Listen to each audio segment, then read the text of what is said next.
Noong unang panahon sa luntiang lupain ng Luzon, nanirahan ang mga higanteng sina Sierra at Lusong. Masaya silang namumuhay kasama ang kanilang mga anak na sina Iloco at Tagalo sa pampang ng dagat.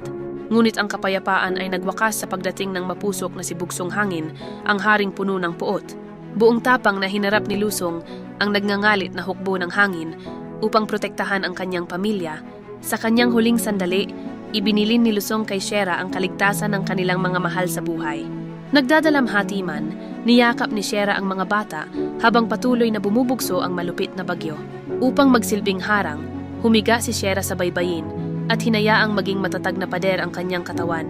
Ang kanyang mahabang buhok ay naging malalagong gubat at ang kanyang likod ay naging matatayog na bundok.